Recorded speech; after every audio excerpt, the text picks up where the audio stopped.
ఒక జరగకూడని పని ఏదైనా జరిగితే అది ఒక్కడి వల్ల జరగదు. అబ్బాయి నాకేం తెలియదండి, అంతా అతనే చేసేసాడు.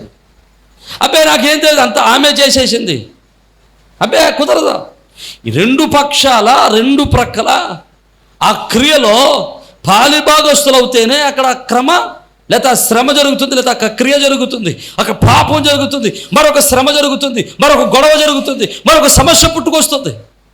అంటే ఎక్కడైనా ఒక సమస్య పుట్టుకొచ్చిందంటే రెండు ప్రక్కల ఖచ్చితంగా ఎంతో కొంత పాలి భాగస్తులుగా ఉంటారు. ఎంతో కొంత వారి యొక్క స్థితిలో దాంట్లో పాలు భాగస్తులు ఉంటారు, లేదా వారి యొక్క ప్రమేయం ఉంటుంది, వారి ప్రమేయం ఉంటుంది. ప్రమేయం లేకుండా, ఇరుపక్షాల ప్రమేయం లేకుండా ఏ సమస్య పుట్టుకురాదు.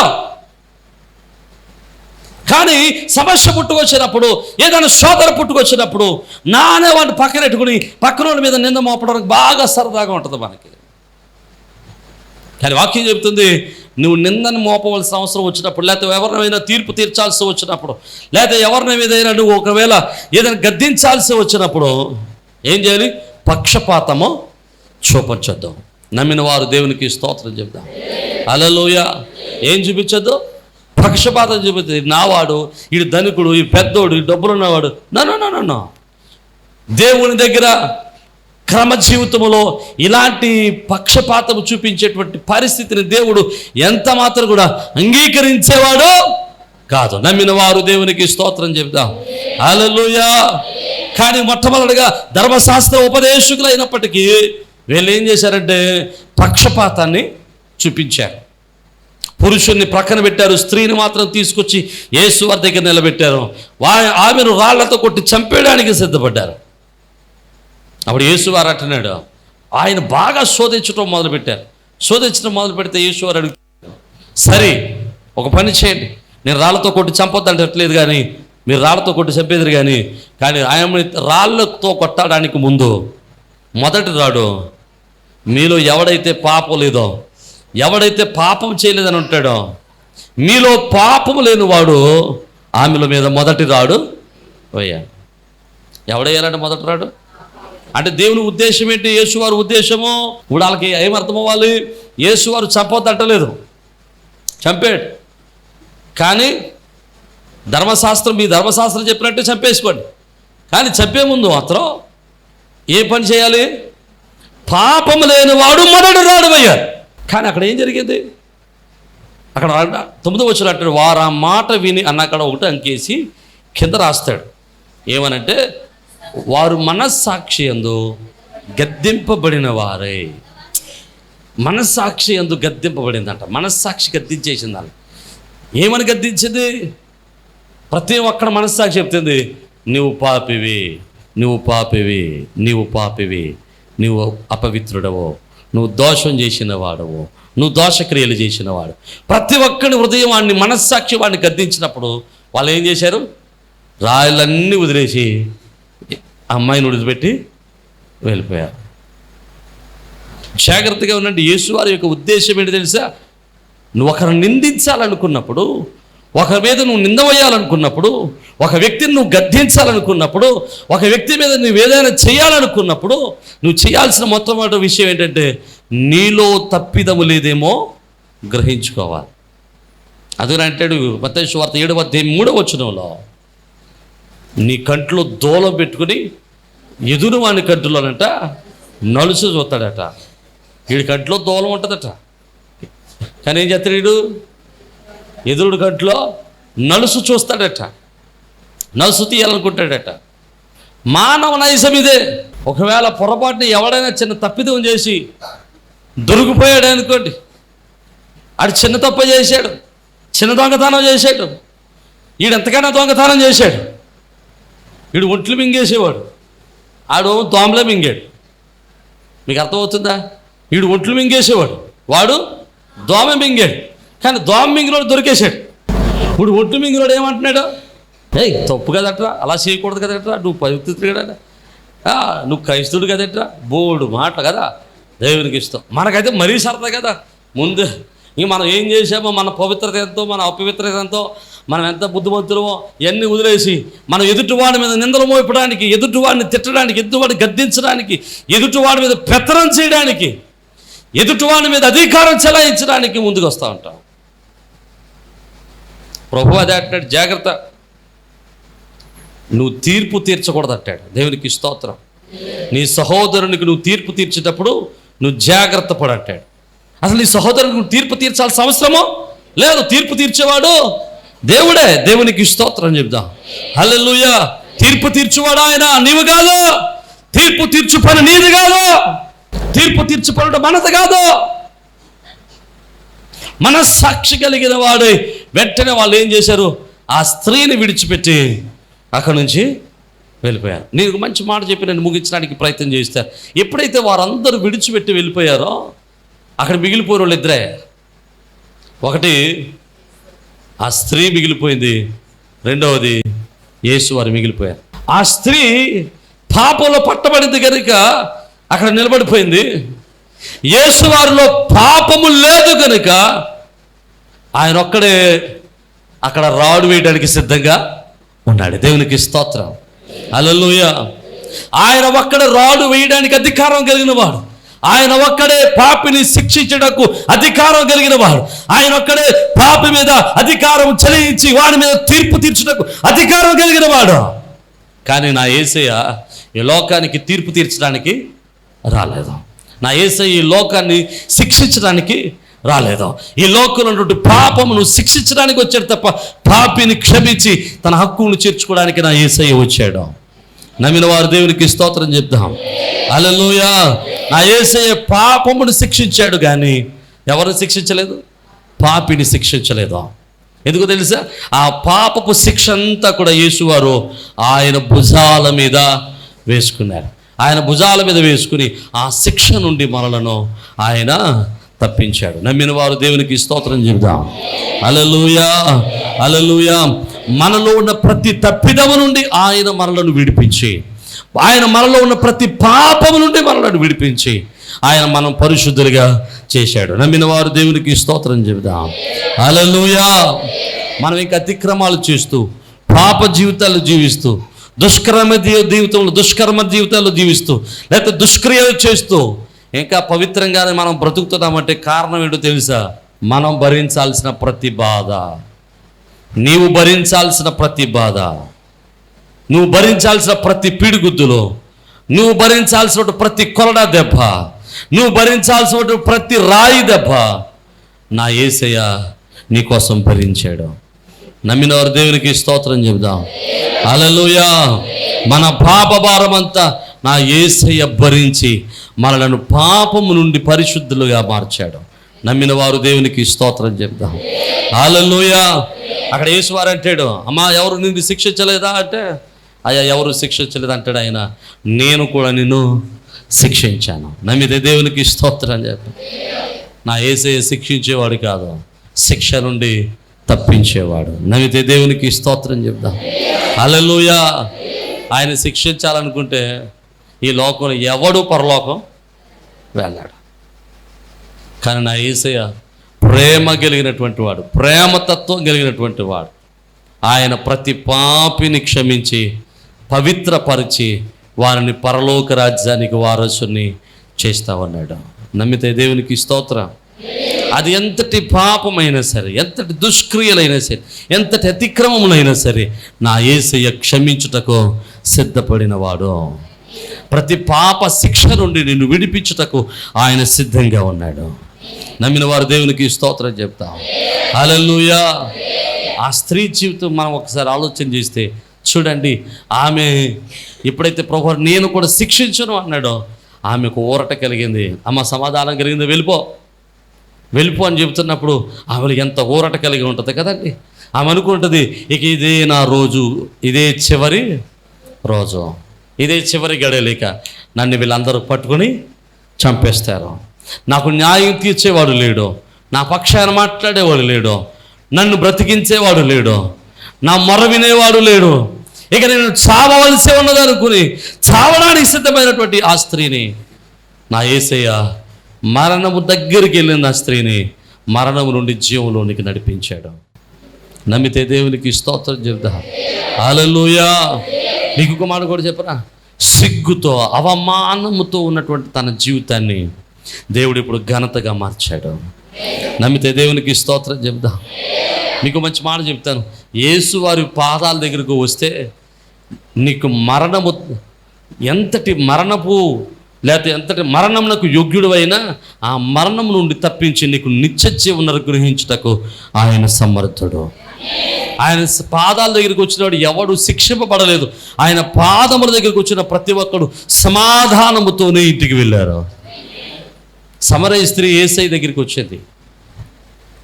యేసు వారి దగ్గరికి వస్తే సమరయ స్త్రీ యొక్క జీవితం ఏంటండి, సమాజంలో గౌరవం లేదు. అప్పటికే 5 భర్తల చేత మోసగింపబడినటువంటి స్త్రీ.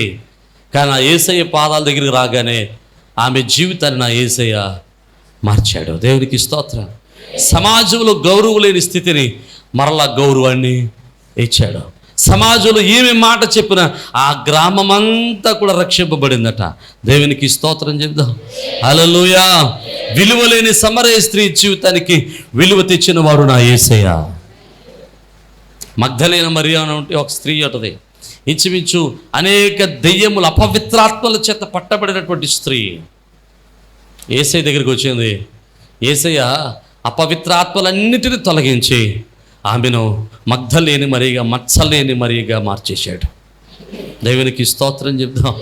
పరిచర్య చేసే మరియగా మార్చేశాడు. హల్లెలూయా. సువార్తను ప్రకటించు స్త్రీగా మార్చేశాడు. హల్లెలూయా. మీకు ఇంకో విషయం చెప్పనా, ఒకసారి యేసు వారు భోజనాన్ని కూర్చున్నారట సీమోను ఇంటిలో. కూర్చుంటే ఒక స్త్రీ యేసయ్య దగ్గరికి వచ్చింది. యేసయ్య దగ్గరికి వచ్చి తన కన్నీటితో యేసు వారి యొక్క పాదాలన్నీ కడిగిందట. యేసు వారి పాదాలు కన్నీటితో కడిగి ఆయన తన జుట్టుతో తన తల వెంట్రుకలతో కాళ్ళు తుడిచిందట. ఎక్కడి నుంచి వచ్చాయండి కన్నీళ్ళు? పశ్చాత్తాపం. అప్పుడు అంటాడు, ఆమె విస్తారముగా ప్రేమించాను, ఆమె విస్తారమైన పాపములన్నీ క్షమించబడి ఉన్నవి. దేవునికి స్తోత్రం చెప్దాం. హల్లెలూయా. ఆయన పాదముల దగ్గరికి వచ్చిన వారిని ఎవరినైనా సరే, పశ్చాత్తాపడిన ఎవరినైనా సరే ఆయన విడిచిపెట్టేవాడు కాదు. నలిగిన రెల్లును ఆయన విరిచేవాడు కాదు. నమ్మిన వారు దేవునికి స్తోత్రం చెప్దాం. హల్లెలూయా. నీ స్థితి ఏదైనా, నీ పరిస్థితి ఏదైనా, నీ స్థితిగతులు ఏవైనా, నీవు పాపంతో కొట్టుమిట్లాడుతున్నావేమో, పాపపు శిక్షలో ఉన్నవేమో, దోష క్రియల చేత ఉన్నవేమో, దోషముల చేత పరిహారము లేక, పాపపు శిక్షములకు పరిహారము లేక, పాపపు బలహీనత చేత, అసమాధానము చేత కొట్టుమిట్లాడుతూ ఉన్నవేమో, నా యేసయ్య అంటున్నాడు, ఆయన చెత్తకు రాగలిగితే, ఆయన పాపముల మీద పడగలిగితే ఆయన నిన్ను క్షమించి సమాధానముతో నింపుటకు ఆయన ఇష్టపడుతున్నాడు. నీకు సమాధానం ఇవ్వడానికి ఇష్టపడుతున్నాడు. నిన్ను సంతోషంతో నింపడానికి ఇష్టపడుతున్నాడు. నిన్ను ఘనతతో నింపడానికి ఇష్టపడుతున్నాడు. నిన్ను తనకు సాక్షిగా వాడుకోవడానికి ఆయన ఇష్టపడుతున్నాడు. నమ్మిన వారు బిగ్గరగా దేవునికి స్తోత్రం చెప్తాం. హల్లెలూయా. హల్లెలూయా. మన స్థితిగతులను మార్చువాడు యేసు ఒక్కడే. మన పరిస్థితులు మార్చగలిగిన వాడు యేసు ఒక్కడే. మన అవమానమును ఘనతగా మార్చగలిగిన వాడు యేసు ఒక్కడే. హల్లెలూయా. మన పాపం నుండి మనల్ని విడిపించి మనల్ని పవిత్రంగా మార్చగలిగిన వాడు యేసు ఒక్కడే. హల్లెలూయా. మన పాపములకు పరిహారం చేయగలిగిన వాడు యేసు ఒక్కడే. అంటున్నాడు, నేను కూడా నిన్ను శిక్షించాను. ఎందుకో తెలుసా? ఆయన శిక్షించడానికి రాలేదా? దుష్ట శిక్షణకు రాలేదు. ఆయన దుష్టుని రక్షించడానికి యేసయ్య, నశించిపోతున్న దాన్ని వెతకి రక్షించడానికి యేసయ్య లోకానికి వచ్చాడు. నమ్మిన దేవునికి స్తోత్రం చెబుదాం. హల్లెలూయా. హల్లెలూయా. ఆ స్త్రీ వెళ్ళిపోతున్నప్పుడు యేసు ప్రభువు వారు ఒక మాట చెప్పి పంపిస్తున్నారు. ఆ మాట కూడా చదివి మనం ముగించుకోవడానికి ప్రయత్నం చేద్దాం. ఆయన అంటున్నాడు, అమ్మ నువ్వు వెళ్ళి ఇక పాపము చేయకమని ఆమెతో చెప్పాను. హల్లెలూయా. యేసు వారు క్షమించాడు. క్షమించినప్పుడు వెళ్ళిపోతున్నప్పుడు అప్పుడు అంటున్నాడు, అబ్బా నువ్వు వెళ్ళు కానీ ఏం చేయకు, మరలా పాపము చేయక. అంటే క్షమాపణ వచ్చిన తర్వాత వీళ్ళకి ఏమనిపిస్తుంది తెలుసా? అమ్మయ్య ఈ గొట్టెకేసాం, అవకాశం వస్తే మళ్ళీ ఇంకోసారి తప్పు చేసేద్దాం, ఇంకోసారి పాపం చేసేద్దాం, ఇంకోసారి అతిక్రమం చేసేద్దాం. అప్పుడు కూడా ఎలాగనా ఇలాగే గొట్టెక్కేద్దాం అనిపిస్తూ ఉంటుంది, ఇలాగనే తప్పించుకుందాం అనిపిస్తూ ఉంటుంది. అక్కడ అంటున్నాడు, నీకు ఇక్కడ క్షమాపణ దొరికింది, మరలా పాపము చేయొద్దు. గుడ్డివాడితో అంటాడు, మరింత శిక్ష కలగకుండానట్లు మరలా పాపము చేయొద్దంట 9వ అధ్యాయంలో. దేవునికి స్తోత్రం, హల్లెలూయా. నువ్వు మరలా పాపం చేయగో, ఒకవేళ మరలా పాపం చేస్తే ఇంతకు మించిన శిక్ష నీ మీదకి వస్తుంది అంటాడు. వాక్యులు అంటాడు, మనందరి పట్ల దేవుడు కనికరాన్ని చూపించి యేసువారి దగ్గరికి వచ్చినప్పటికీ నీ మీద ఉన్న ప్రతి భారమంతటిని ఆయన తొలగించి నిన్ను పవిత్రుడిగా చేశాడు. నమ్మిన వారు దేవునికి స్తోత్రం చెబుదాం, హల్లెలూయా. కానీ పరిశుద్ధ గ్రంథంలో చూడండి, హెబ్రీయులకు రాసిన పత్రిక 10వ అధ్యాయం 26వ వచనంలో చూస్తే చక్కటి మాట ఉంటుంది.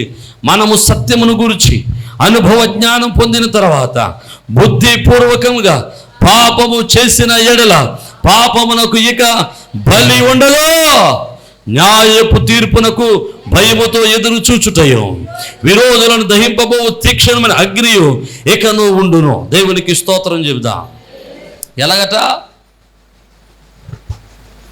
సత్య విషయమై అనుభవ జ్ఞానం పొందిన తర్వాత బుద్ధిపూర్వకంగా పాపం చేస్తే, అనుభవ జ్ఞానం పొందిన తర్వాత మరలా బుద్ధిపూర్వకంగా మరలా పాపము చేస్తే యేసుప్రభువు వారు ఎంతైనా క్షమిస్తాడు, ఎంత పాపమునైనా క్షమిస్తాడు. కాబట్టి పొద్దున్నంతా పాపం చేసి సాయంత్రం అంతా పశ్చాత్తాపడిపోతుంది, మళ్ళీ తెల్లారిన తర్వాత మళ్ళీ మొదలెట్టేసి మళ్ళీ సాయంత్రం రొటేషన్. దేవునికి స్తోత్రం. వాక్యులు అంటున్నాడు, పాపము చేసి దానిని కప్పిపుచ్చుకున్నవాడు కనికరం పొందాడు, కానీ ఎవడు కనికరం పడతాడట? పాపమును ఒప్పుకుని పశ్చాత్తాపి దాన్ని ఒప్పుకుని విడిచిపెట్టిన వాడు కనికరాన్ని పొందుతాడట. దేవునికి స్తోత్రం. ఎవడు కనికరింపబడతాడు? పశ్చాత్తాపడాలి, దాన్ని ఒప్పుకోవాలి, దాన్ని ఏం చేయాలి? విడిచిపెట్టాలి. మనం ఒప్పుకుంటాం, కప్పుకుంటాం, అంతే. ఒప్పుకుని మళ్ళీ కప్పేసుకుంటాం, మళ్ళీ ఒప్పుకుంటాం, మళ్ళీ కప్పేసుకుంటాం, ఒప్పుకుంటాం, కప్పేసుకుంటాం. వాక్యం చెప్తుంది, బుద్ధిపూర్వకంగా మరలా పాపం చేస్తే మరలా ఇక బలి లేదు. అంటే ఒకసారి నిన్ను క్షమించిన దేవుడు మరలా నిన్ను రెండవసారి క్షమించడానికి అవకాశమో లేదు. అక్కడ అంటున్నాడు, నువ్వు క్షమింపబడవేక, నీకు బలి ఉండదేక, నీకు క్షమాపణ ఉండదేక, ఇక నిత్య తీర్పే. అర్థమైతే దేవునికి స్తోత్రం చెప్దాం, హల్లెలూయా. ఒకసారి మన జీవితాన్ని మార్చి, మనల్ని పవిత్రపరిచి, మనకు రక్తం గార్చి, మనల్ని పరలోక రాజ్యానికి చేసి, మన నిత్య జీవానికి వారసులు చేసి, మన నీతిమంతులుగా తీసి, మనల్ని పవిత్రులుగా మార్చిన తర్వాత బుద్ధిపూర్వకంగా నీకు అన్నీ తెలిసి కూడా మరలా పాపం చేస్తే ఖచ్చితంగా నువ్వేం అనుభవించాలి? దానికి శిక్షను అనుభవించక తప్పదు. అర్థమైతే దేవునికి స్తోత్రం చెబుదాం, హల్లెలూయా. ఇది తప్పు అని తెలిసిన తర్వాత దాన్ని ఏం చేయాలండి? చెప్పట్లేదు, విడిచిపెట్టుకోవాలి. మనం దేవునితో, రోషం కలిగిన దేవునితో గేమ్స్ ఆడకూడదు, దేవునితో ఆటలాడకూడదు. అంటాడు, నేను రోషము కలిగిన వాడిని అంటాడు. ఆయన రోషము కలిగిన వాడు, దేవునితో ఆటలాడకూడదు. ఆయన కోపమును సహించేటువంటి శక్తి మానవునికి లేదా, ఆయన కోపమును సహించగలిగిన సమర్థత మనుషుడు ఎవరికి లేదా. నువ్వు చేసిన ప్రతి పాపము కూడా మూటగట్టి ఖచ్చితంగా దేవుడు ఏం చేస్తాడు తెలుసా? నీ బిడ్డల ఒళ్ళో వేస్తాడు. బైబిల్లో ఉంది అది. నీ పాపాలు క్షమిస్తానంటున్నాడు దేవుడు. అమ్మయ్యా, దేవుడు క్షమించేవాడు కనుక పొద్దున్న సాయంత్రం మధ్యాహ్నం చేసే సాయంత్రం మాటలు పడుకున్న బట్లు ప్రార్థన చేసేసుకుందాం అనుకుంటున్నావేమో. ఖచ్చితంగా నీ పాపములకు ప్రాయశ్చిత్తం కలిగిన తర్వాత, నువ్వు మారు మనసు పొందిన తర్వాత మరలా పాపం చేస్తే ఖచ్చితంగా అది నీ పిల్లలకు శాపంగా మిగిలిపోతుంది. అర్థమైన వారు దేవునికి స్తోత్రం చెబుదాం, హల్లెలూయా. యేసుప్రభువు వారు ఖచ్చితంగా వార్నింగ్ ఇస్తున్నారు, నేను నిన్ను క్షమించాను, నువ్వు మరలా పాపం చేయదు. అర్థమైతే దేవునికి స్తోత్రం చెబుదాం. ఈరోజు నన్ను మాట చెప్పనవ్వండి.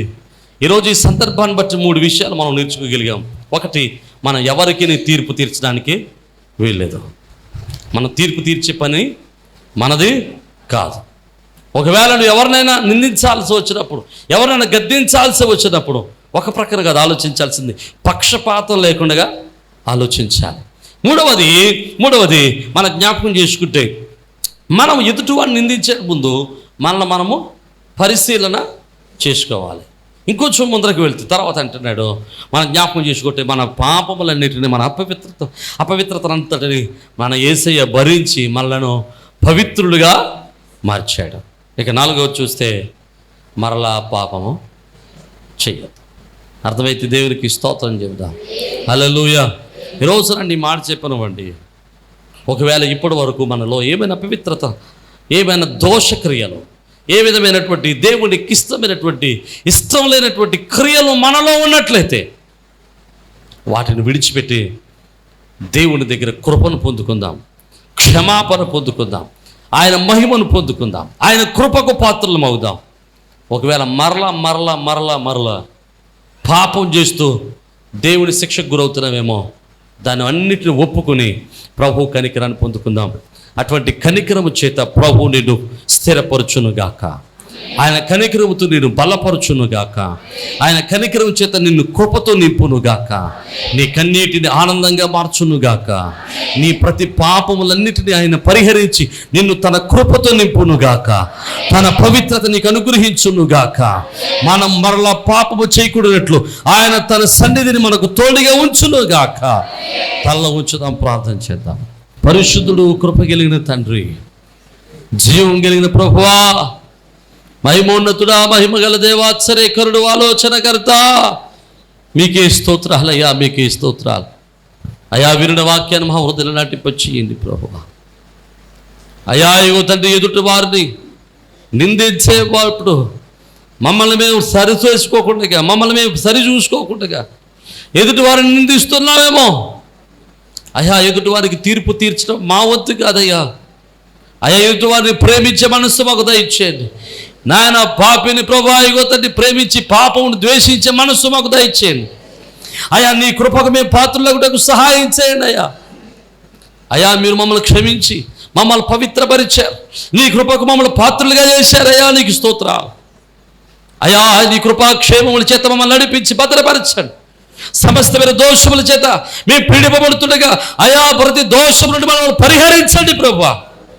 నీ రక్తము చేత మమ్మల్ని కడిగి పరిశుద్ధపరచండి ప్రభువా. నీ ఆత్మచేత సంధించి మీరు మహిమ పొందమని అయా. యువతని వాక్యాన్ని ఎవరైతే వింటున్నారో వారి కుటుంబాల్లో, వారి జీవితాల్లో అయా నీ కృపకు పాత్రలకు సహాయం చేయండి. వారి మీద ఏలుబడి చేస్తున్న ప్రతి పాప భారము నుండి తొలగించండి నాయన. వారికి పవిత్రతను మీరు దాయిచేయండి, వారి పాప శిక్ష నుండి సమాధానం మీరు దాయిచేయండి అయ్యా. వారికి పాపం వారికి దూరమగునట్లు కృప చూపించండి ప్రభువా. అయా యువతండి, ఆ స్త్రీకి నాయన మరణం నుండి జీవములను నడిపించినట్లుగా వారి మరణం నుండి జీవములను నడిపించండి ప్రభువా. వారి సిగ్గును అవమానమును ఘనతగా మార్చండి ప్రభువా. వారి దుఃఖమును నాట్యంగా మార్చండి ప్రభువా. నీ కృప చేత ఆదరించి మీరు మహిమ పొందమని యేసు పరిశుద్ధ నామమును బట్టి మిమ్మల్ని స్తుతించుచు అడిగి వేడుకొనుచున్నాము మా పరమ తండ్రి. ఆమేన్. ప్రభునందు ప్రియ సజీవ స్వరం అనేటువంటి యొక్క వర్తమానాన్ని వింటున్నటువంటి మీ అందరికీ ప్రభునామమును బట్టి శుభాలు. మీ గృహాలలో మీతో కలిసి ఈ విధంగా ప్రభువును ఆరాధించడానికి ప్రభు ఇచ్చిన సమయాన్ని బట్టి ప్రభువుని స్తుతిస్తూ ఉన్నాను. ప్రతిదినం మీరు వీక్షిస్తున్న ఈ వర్తమానాలను బట్టి మీరు ఆశీర్వదింపబడుతున్నారని మేమెంతగానో ప్రభునందు ఆనందిస్తూ ప్రభువును స్తుతిస్తూ ఉన్నాం. మీరు ఇస్తున్నటువంటి ప్రతి మెసేజ్, లేకపోతే మీరు ఇస్తున్నటువంటి ఈ యొక్క ప్రోత్సాహం దేవుని పనులు మమ్మల్ని ఎంతగానో బలవంతులు చేస్తూ ఉంది. కనుక మీరు ఈ వర్తమానాల చేత ఆశీర్వదింపబడుతున్నట్లయితే ఇంకా అనేక మందికి ఈ వర్తమానాల్ని పరిచయం చేయండి. అలాగే ఈ వర్తమానాల చేత మీరు ఆశీర్వదింపబడుతున్నట్లయితే తప్పనిసరిగా ఈ యొక్క పరిచర్యలో మీ వంతు సహకారాన్ని, భాగస్వామ్యాన్ని పంచుకోవాలని ప్రభు పేరట మిమ్మల్ని ప్రేమతో ఆహ్వానిస్తూ ఉన్నాం. చాలామంది అడుగుతూ ఉన్నారు, అయ్యా మేము ఈ పరిచర్యలు ఎలా పాలు భాగస్థలం కావాలి అని. చాలా సంతోషం. దేవుడు మీకు ఇచ్చిన భారాన్ని బట్టి ప్రభునందు ఆనందిస్తూ ఉన్నాను. తప్పనిసరిగా మీరు కూడా మాతో కలిసి ఈ యొక్క సత్య సువార్తను, ఈ యొక్క ఆత్మీయమైన వర్తమానాలను అనేక మందికి అందించటంలో మీ వంతు కూడా ఖచ్చితంగా సహకారాన్ని అందించవచ్చు. కనుక ఈ స్క్రీన్ మీద కనబడుతున్న నెంబర్లకి ఖచ్చితంగా ఫోన్ చేయండి. తగినటువంటి ఆలోచనలు, సలహాలు ఎలాగో మీరు ఈ పరిచర్యలో బాల్య భాగస్తులు కాగలరో మేము మీకు తెలియపరుస్తాం. అలాగే మీరు ఈ వర్తమానాల చేత ఆశీర్వదింపబడుతున్నట్లయితే, ఒకవేళ మీరు ఇప్పటి వరకు ఏ సంఘానికి వెళ్ళని వారైతే, ఏ మందిరానికి అటెండ్ కాని వారైతే తప్పనిసరిగా మిమ్మల్ని మా మందిరానికి, మా సహవాసానికి ప్రేమతో ఆహ్వానిస్తూ ఉన్నాం. చక్కని అపోస్తుల యొక్క బోధ, ఆత్మీయమైనటువంటి ఆరాధన, ప్రేమతో కూడినటువంటి సహవాసము, చక్కని ప్రేమతో కూడినటువంటి ఆదరణ సంఘం ద్వారా పొందడానికి మిమ్మల్ని ప్రేమతో ఆహ్వానిస్తూ ఉన్నాం. ఒకవేళ మీరు ఏదైనా మందిరాల్లో ఆల్రెడీ మందిరాల్లో కట్టబడి ఉన్నట్లయితే తప్పనిసరిగా ఆదివారపు ఆరాధన, మందిరంలో జరిగేటువంటి కూడికలలో పాల్గొనటం మానేయదు. తప్పనిసరిగా మీ మందిరాల్లో బలవంతులై, శ్రేష్ఠులై, దేవుని పనులు బలవంతులుగా ఎదగాలని మిమ్మల్ని ప్రేమతో ఆహ్వానిస్తున్నాం. ఒకవేళ ఎక్కడా మీరు పరిచర్యలో, ఏ పరిచర్యకు, ఏ సహవాసానికి ఒకవేళ మీరు అట్టుకట్టి ఉండకపోతే, ఏ సహవాసంలో మీరు పాలుభాగస్తులుగా ఉండకపోతే తప్పనిసరిగా మిమ్మల్ని ప్రేమతో ఆహ్వానిస్తూ ఉన్నాం. మన పరిచర్యల ద్వారా ఇంకా అనేకమైనటువంటి పరిచర్యలు జరుగుతూ ఉన్నాయి. ప్రతి నెల అనాథల పరిచర్య చేస్తూ ఉన్నాం. ఈ అనాథల పరిచర్యలో చాలామంది యవన బిడ్డలు తమ యవన కాలంలో తమ యొక్క భర్తలను కోల్పోయిన వారు ఉన్నారు. అలాగే చిన్న చిన్న పిల్లలు పెట్టుకుని వారు పోషిస్తున్న వారు ఉన్నారు. వారిని పోషించడానికి దేవుడు మాకు ఇచ్చినటువంటి ఆలోచన బట్టి ప్రతి నెల కొంత సహాయాన్ని చేస్తున్నాం. ఇంకా ఆ సహాయాన్ని అనేక మందికి పంచాలని ఆశపడుతూ ఉన్నాం. ఇలాంటి దేవుని పరిచర్యలో మీరు కూడా మీ యొక్క సహకారాన్ని ప్రేమతో అందించవచ్చు. అలాగే ప్రతి నెల సెకండ్ సాటర్డే మన మందిరంలో చిన్నపిల్లల ప్రోగ్రాం జరుగుతుంది. ఇది ప్రతి నెల జరుగుతూ ఉంది. మీరు కూడా మీ పిల్లలు దేవునిలో ఆత్మీయంగా బలపడాలని ఆశపడితే తప్పనిసరిగా మీ పిల్లల్ని ఆ యొక్క చిన్నపిల్లల ప్రోగ్రానికి, కింగ్డమ్ చిల్డ్రన్స్ అనేటువంటి ప్రోగ్రానికి మీ పిల్లలు కూడా ప్రోత్సహించండి. తప్పనిసరిగా పంపించండి. ఉదయం 9 గంటల నుంచి 4 గంటల వరకు చక్కని పాటలు, చక్కని కథలు, చక్కని ఆరాధన, దైవభక్తి, అలాగే విశ్వాసంలో వారిని బలపరచడానికి ఎంతో మేము తోడ్పడుతూ ఉన్నాం, వారిని బలపరుస్తూ ఉన్నాం. అది మీ పిల్లలకు ఆత్మీయంగా బలపడడానికి, విశ్వాసాలు బలపడడానికి ఎంతగానో దోహదం చేస్తూ ఉంది. తప్పనిసరిగా ఈ పరిచర్యలో మీరు కూడా పాలుభాగస్తులై ఉండాలని ప్రభు పేరిట మనం చేస్తున్నాం. అలాగే ఇండియా ప్రేయర్ లీగ్ అనేటువంటి ఒక ప్రార్థనా సహవాసాన్ని నడిపిస్తూ ఉన్నాం. మిమ్మల్ని కూడా ప్రేమతో ప్రార్థనా సహవాసంలోనికి ప్రేమతో ఆహ్వానిస్తూ ఉన్నాం. తప్పనిసరిగా మీరు ఫోన్ చేయండి, తగిన విషయాలన్నీ మీతో పంచుకుంటాం. అలాగే మీరు ఒకవేళ యూట్యూబ్ ద్వారా వాక్యాన్ని విన్నట్లయితే, ఒకవేళ ఈ వాక్యం ద్వారా, ఈ వర్తమానాల ద్వారా మీరు ఆశీర్వదింపబడిన వారైతే ఖచ్చితంగా ఈ యొక్క వర్తమానాలు అనేక మందికి పరిచయం చేయండి. ఈ యొక్క వర్తమానాలని మీరు అనేక మందికి పరిచయం చేసి ఈ యొక్క పరిచర్యలో మీరు కూడా తప్పనిసరిగా పాలుభాగస్తులు కావాలని, పరిచర్యలో మీరు కూడా తప్పనిసరిగా చేతులు కలిపి దేవుని యొక్క రాజ్య వ్యాప్తిలో ప్రయాసలో మీరు కూడా మాతో కలిసి రావాలని ప్రేమతో ఆహ్వానిస్తూ ఉన్నాం. ఒకవేళ మీరు రావాలి అనుకుంటే తప్పనిసరిగా మీ విషయాలు మాకు తెలియపరచండి. మీ కొరకు, మీ కుటుంబాల కొరకు, మీ బిడ్డల కొరకు మేము అనునిత్యం ప్రార్థన చేస్తున్నాం. ప్రభు కృప మీకును, మీ కుటుంబాలకును, మీ బిడ్డలకును ఎలా తోడే ఉండి మిమ్మల్ని స్థిరపరిచి ఆదరించును గాక. ఆమేన్.